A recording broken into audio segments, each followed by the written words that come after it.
आप कुरान और कसम खाकर आप कह सकते हैं कि आप किसी से पैसे नहीं लेते और आप हक के लिए लड़ते हैं। किसी भी मुल्क ने, किसी भी इदारे ने हमें कोई भी फंडिंग नहीं की। कुरान पाक से लेकर दुनिया में जिसको जिस चीज़ पर इतिमाद हो, आए हम उनको सामने रख कर बात करते हैं। कई बार कसम खा के, कुरान पाक के कसम खा के कि न तो हम किसी और के एजेंट हैं माँ सिवाय अपने मजलूम कौम के, ना हमने किसी हुकूमत से, किसी इदारे से पैसे लिए। अस्सलाम वालेकुम, मैं हूं आपका मेज़बान इब्राहिम और अज़ीज़ नाज़रीन, आज के प्रोग्राम में एक दफ़ा फिर हमारे साथ मेहमान हैं पख्तून तहफ़्फ़ुज़ मूवमेंट के सरबराह मंजूर अहमद पश्तीन साहब।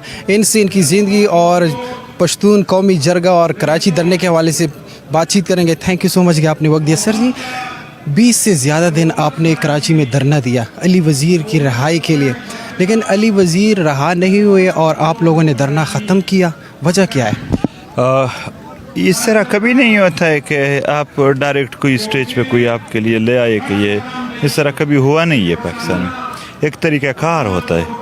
हम जब एक ऐसे तरीक़ाकार पर राज़ी हो गए, एक एग्रीमेंट हो गया जिसमें अली वज़ीर की रिहाई उस तरीक़ाकार के मुताबिक मुमकिन हो, तब जाके हमने मुज़ाकरात मान लिए।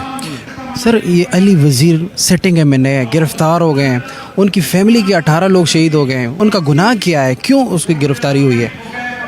कोई गुनाह नहीं है। गुनाह तो टीएलपी वालों ने किया था, पुलिस वालों को मारा था और रोड बंद किए थे, आग लगाए थे और even chief of army staff पर उसके मारने के फतवे लगाए थे।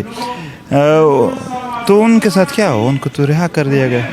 फिर अली वज़ीर को क्यों रिहा नहीं कर? और जिसने पाकिस्तान के रिपोर्ट्स के मुताबिक सिंध में जो कमेटी बनी थी सरकारी, उसके रिपोर्ट के मुताबिक 444 लोगों के मारने में मुलविस है, वो रिहा है, उसकी कोई गिरफ्तारी नहीं है। राव अनवर को कोई सज़ा नहीं मिली? नहीं मिली अभी तक। 3 बार फर्द जुर्म इस पर आयद करके भी उसको जेल में नहीं भेजा गया।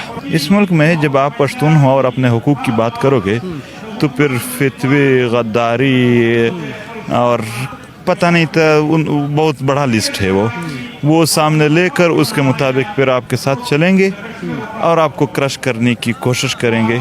किसी भी बंदे के अगर 18 मेंबर उनके ख़ानदान के शहीद हो जाए, आप उनसे क्या तवक्को रखेंगे कि अब ये आएँ और मेरे साथ सुबह और शाम मेरे हमायत में गाने गाएं? नहीं, वो तो जाहिर सी गिले करेंगे, शिकवे करेंगे। अली ने गिले शिकवे किए के साथ। सर, आपने कहा कि यहाँ पे जो हक की बात करता है, अपने हुकूक के लिए लड़ता है, तो उस पे गद्दारी और किस्म किस्म की चीज़ें लगती हैं। तो आप पे भी मुख्तलिफ़ किस्म के ठप्पे लगे गद्दारी के, ये वो कि ये रॉ से और बाहर से पैसे लेते हैं, ये करते हैं, वो करते हैं। आप कुरान और कसम खाकर आप कह सकते हैं कि आप किसी से पैसे नहीं लेते और आप हक के लिए लड़ते हैं। एक तो ये एतमाद किस चीज़ पर है, किसी के साथ कोई सबूत है नहीं है। पीटीएम एक एहतजाज, एक जलसा, एक धरना भी करता है तो चंदे करते हैं, चंदों की वजह से चलाते हैं, अपनी ही पश्तून देते हैं। बाहर मुल्क से कोई फंडिंग नहीं होती?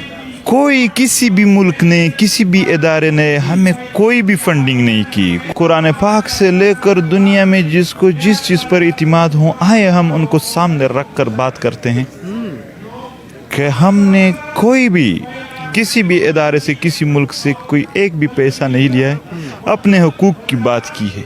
कई बार कसम खा के, कुरान पाक के कसम खा के कि न तो हम किसी और के एजेंट हैं माँ सिवाय अपने मजलूम कौम के, ना हमने किसी हुकूमत से, किसी इदारे से पैसे लिए।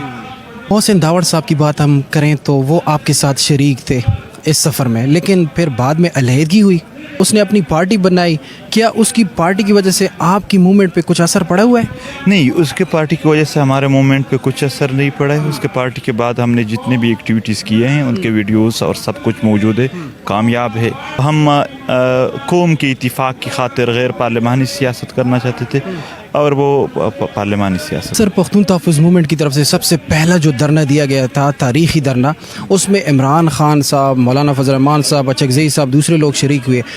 उसी धरने में इमरान खान ने कहा था कि आपके जो मुतालिबात हैं वो जायज़ हैं और हुकूमत में आने के बाद इंशाअल्लाह हम कोशिश करेंगे कि इन मसाइल को हल कर सकें। अभी वो वज़ीर आज़म है, क्या आपके मसाइल उन्होंने हल किए? नहीं यार, हमें तो लगता है जैसा कि मुल्क नामालूम अफराद मुल्क को चला रहे हैं। اگر عمران خان واقعی وہ بااختیار ہے تو آئیں پی ٹی ایم کے ساتھ وعدہ کیا تھا وہ حل کریں. پاکستانی میڈیا پختون تحفظ موومنٹ کو کوریج کیوں نہیں دیتی؟ یہ پشتونوں کو کوریج نہیں دیتی, پی ٹی ایم کو نہیں. کوئٹہ میں یا سوات میں کچھ ہو رہا ہے تو کبھی کوریج دیے, یہ پشتونوں کے ساتھ پاکستانی میڈیا کا. 3 دنوں سے کتنا بڑا جرگہ ہو رہا ہے, پوری دنیا سے ادھر پختون جمع ہوئے ہیں, لیکن یہاں پہ کوئی ایک پاکستانی چینل نہیں آیا ہے. ہاں آپ دیکھیں ان چینلوں پر یہ خبر بھی چلے گی کہ کتا مر گیا, کرنٹ لگنے سے گدھا مر گیا, پرندہ مر گیا, یہ ہوگا. اداکار کی برتھ ڈے اور یہ وہ اداکار کی برتھ ڈے اداکار نے ٹویٹ کر دی, صدر نے ٹک ٹاک جوائن کیا, یہ بھی نیوز پر ایک پٹی چل رہی تھی. تو یہی خبریں ہیں, ان کی ترجیحات نہیں ہے, ہم ان کے ترجیحات میں پشتون کم ہے ہی نہیں. آپ نے پختون قومی جرگہ میں کہا کہ پختونوں کے 2 لاکھ سے زیادہ گھر تباہ ہوئے ہیں, یہ کس نے تباہ کیے اور کیوں کیے؟ اگر آپ چیک کریں ایف ڈی ایم اے کے ساتھ ریکارڈ پڑے ہیں,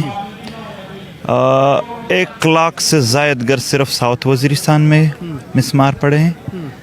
اور اغذائی ایجنسی تقریباً اگر ڈیٹا کلیکٹ کیا جائے تو کافی تعداد وہاں پر بھی ہے. اس طرح اگر آپ تیراہ چلے جائیں اور باجاوڑ تک تو 2 لاکھ سے زائد گھر مسمار ہوئے, یہ آپریشنوں کے دوران تباہ ہوئے ہیں. Thank you so much.